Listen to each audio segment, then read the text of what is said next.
if you primarily play Commander and are looking to get better at Draft, or you play Commander and are looking to get started with Draft for the first time, this video is for you. I'm going to be providing you with tips to get started in the Draft format by highlighting some of the key differences between Commander and Draft and kind of analogies that'll help you understand the format so you can get started. Because I do think a lot of Commander players, if they haven't tried Draft, would actually really enjoy it because it does mimic a lot of similarities. You get to kind of build your own deck in Draft to some degree.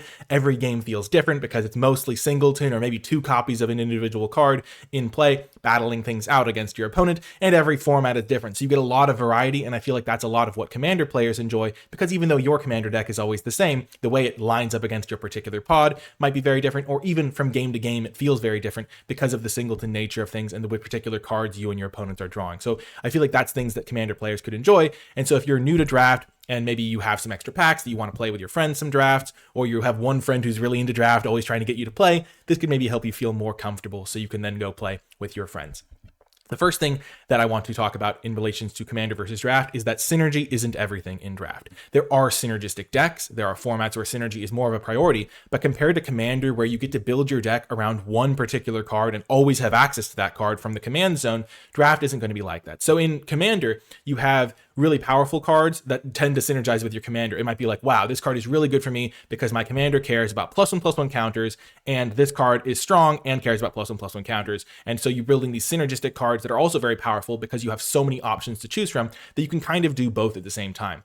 In Draft, things tend to be a little bit lower synergy because, for starters, you don't always have access to a synergy piece from the command zone. If you're going to take synergy picks, you need to have enough redundancy in all of the cards you're taking that you're going to be able to, for example, with +1/+1 counter synergy, have a bunch of cards that put +1/+1 counters on things, and a few cards that care about having +1/+1 counters put on them. If you just have one card that cares about +1/+1 counters, you're not going to end up in a scenario where taking another card that goes with it, you're not necessarily going to draw them both at the same time, in the way that in Commander, you would always have access to your synergy payoffs or your synergy enablers, depending on which one your commander is. So in Draft, synergy isn't everything. It's still a good thing to have, but you can just take cards that are good for being good. They can have really good stats. They could have really good effects on the game when you just cast them. And there are plenty of cards that don't necessarily have the highest synergy, but you can still take them and be happy putting them in your deck. And that's just something that you need to be able to think about, because in Commander, you might be like, well, this is a good card, but it's just not for my deck. Whereas in Draft, oftentimes, because your choices are more constrained, you can be like, well, this is a good card, I'm happy playing. And so synergy isn't everything in Draft. And so even if you're, say, playing, oh, I'm playing this deck and all my cards care about elves or something like that, you can still play a really good card if it doesn't care about elves because your choices are more constrained. Second thing, power level is a lot lower. Obviously, in Commander, you have access to whatever cards you want, pretty much within reason, and so you have a lot of options. You get to choose exactly which cards you want. In Draft, not only do you have more constrained options, but a lot of the options you do have are going to be commons and uncommons, things like that, versus in Commander, you can play however many rares you want in your deck. So power level in general is going to be a lot lower in Draft, but that doesn't mean that you're not going to be having interesting decisions and fun games. It just means you have to kind of level set expectations, where if you're used to playing Soul Ring on turn 1 in your Commander games, you need to be able to understand that you're not going to be doing that in Draft, in a typical Draft format. And so you need to be able to think, okay, what are the cards that actually matter? What are things that matter? And just rearrange kind of the way you think about power level and what's a good card when you are going to be doing Draft. Tip number 3, Draft can be fast. Commander tends to be a slow format. For starters, if someone gets too far ahead, the other player can kind of gang up on them to slow them down. For second, everyone starts with 40 life, so it's hard to individually be super aggressive and take a player out. And then also, because there's so many players, if you were trying to build an aggressive deck, you'd have to build an aggressive deck that could simultaneously take out all 3 players. There are some commanders that are more on the aggressive side, but generally Draft is going to be a bit faster, because if a player gets ahead, they just snowball and win the game, because there's not going to be multiple players teaming up on them to take them down. If you have a really slow deck and they have a really fast deck and you don't have the proper tools to combat their early aggression, they can oftentimes run you over in Draft, or vice versa. You can run them over in Draft. So you need to be willing to understand that and then be able to prioritize cheap plays, make sure you have a mana curve that understands that affecting the board early in the game is important, and then you can kind of that's a passage, a rite of passage when you're going to be building a Draft deck, is making sure that you have early plays so you don't get run over, or that you try to apply early pressure to your opponent. So understand Draft can be fast. And tip number 4 Another difference between Commander and Draft is be careful with your colors. So in Commander, you once again have access to whichever lands you want. Oftentimes you'll play a 4-color Commander or a 5-color Commander or oftentimes a 3-color Commander. There's so many different color, you can play 2-color Commanders or even 1-color Commanders. So there's Commanders of every number of colors. In Draft, you're generally going to be playing 2 colors. Sometimes you'll be splashing a card of a 3rd color, but generally 2-color decks, especially if you're new, are where you want to stay. And that's just going to be the default in most formats. In Commander, if you're used to playing a 5-color Commander in particular, it might be easy to think, oh, I'll take this card because I want to play it, and I'll take this card because I want to play it. But in Draft, you have to understand that you're going to be building your mana base with mostly basic lands, and when you're building a mana base with most basic lands, sticking to 2 colors is going to be a priority. Now, back to more Draft specifics, number 5 is combat tricks are a thing in Draft. So a combat trick is a card that buffs up your creature during combat to typically outclass an opposing creature that is blocking it. So if I attack my opponent with a 2/2 creature and they block with a 3/3, and I have a card in my hand that at instant speed can give my creature +2/+2, it's a combat trick. I win the combat and my opponent's creature will die, and I basically use my combat trick as a pseudo removal spell of sorts. And the reason combat tricks are useful in Draft is because it means that it helps an aggressive deck basically get extra removal into their deck without actually having to prioritize removal spells as highly. So if I'm playing an aggressive deck and I'm prioritizing taking cheap creatures to make sure I can curve out and pressure my opponent, I might not be able to take removal spells quite as highly as I'd like. So I maybe get these combat tricks a little bit with later picks so that I'm still able to attack my opponent and push through damage and help them block. There's other reasons to take combat tricks, but that's one of the big ones, is it helps you get pseudo ways to kill your opponent's creatures, especially the big ones that are going to be blocking your guys. And so in Commander, you're not really going to play with combat tricks outside of very specific decks or very specific combat tricks, because usually you just have so many options in terms of what cards to put in your deck. You can just put a removal spell in there instead, or a card that's better for your particular synergy piece that you're trying to do.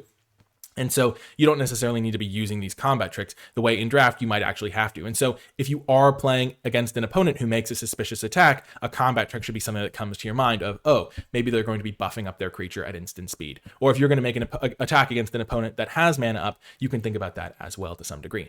Tip number 6 for Draft versus Commander is removal is good. And in Commander, there are good removal spells for sure, but it is a lower priority, because if you use a removal spell on your opponent's thing, then the other 2 players, maybe if you're playing a 4-person game that are just sitting there, they kind of come out ahead on the exchange because I used a card to kill your card. We're both down a card. They haven't had to do anything. And so you will still play some removal spells because you want to have the ability to interact, but oftentimes the way you're interacting is maybe you have some engine piece that can interact with your opponents or things like that.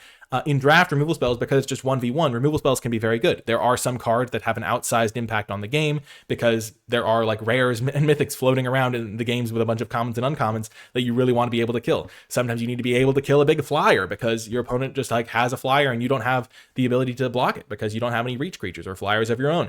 And sometimes you'll be in a situation where your opponent has these synergy pieces that they've assembled, and killing one of them can really set them back because they don't necessarily have a ton of redundancy in what they're trying to assemble with their combos. And so removal spells can be really good in Draft, and especially the efficient ones are worth prioritizing. Now, you don't always just take a card because it says kill target creature. There is nuance to that, obviously, but compared to Commander, where you don't really prioritize removal necessarily as highly, kill spells can be very, very strong in Limited. Tip number 7, knowing the ropes makes a difference. You know how I mentioned these combat tricks that maybe you want to play around if your opponent makes a suspicious attack? The number of cards available in a limited format is much more constrained than in Commander. If your opponent makes you a weird attack in Commander and you've never played against their deck before, you don't really know what they could have necessarily. There's so many cards as options, and sure, there's cards in Commander that are more commonly played, so you might be used to playing against them. You might think, oh, they have a single white mana up, they have Swords to Plowshares maybe. There are removal spells or potentially cards in Commander that get played more frequently than other cards. But in Draft, there's only 200 or 250 cards, depending on the size of the set, that you have to know in the format if you want to know literally every single card. And a much smaller subset of those are the ones that can be cast at instant speed.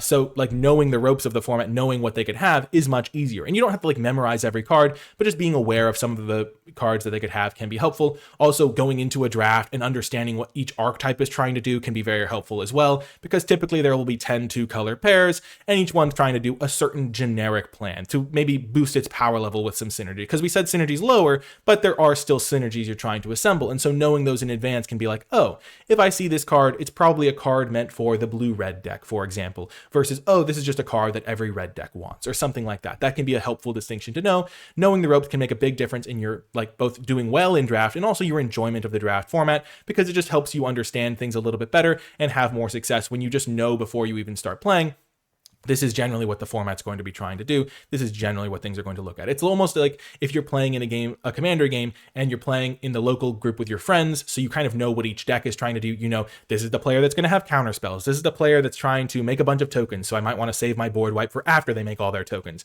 And just knowing that can help you do better in the game.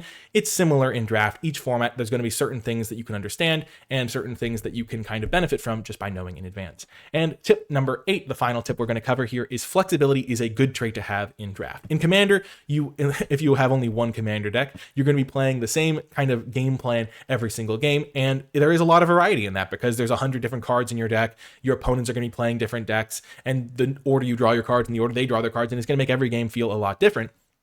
But you are still fundamentally playing the same deck, the same strategy. So if you are playing Commander and you're the sort of player that always likes to play these slow control-y decks that draw tons of extra cards, or maybe you're the sort of player that always likes to play the more fast proactive decks, or maybe you like to play a certain creature type. There is a lot of like choice in Commander of what type of deck you want to play, whereas in draft you have to be flexible to what is open at your particular seat in the draft pod that you're playing, and what to some degree is good in that particular format. And so you might not end up in a scenario where you can play the deck that you feel most comfortable playing from your Commander experience, and you have to branch out into something new. Because if you go into a draft with a preconceived notion of, oh, I want to play this particular archetype from this format, you end up getting into trouble because that might not be open in your seat. The person passing you cards might be playing the same exact deck, and then you end up in a situation where you end up with a weak deck, don't get to do very well in your matches, and you don't have very much fun because you weren't willing to be flexible, which is one of the key principles of draft, is you kind of have to be willing to be flexible. And that's part of the fun, is you get to experience different decks and different formats, playing in different matchups with very different variety in each of those, because you're building your deck on the fly to some degree. But you do need to be willing to be flexible, because sometimes you're not going to get to play the slow deck that you really want to play. Sometimes all the cards you're seeing are the ones that are for the fast deck, and you have to be willing to try that deck out, get that experience in, and play the different play style than you're used to. So that's a key aspect of draft.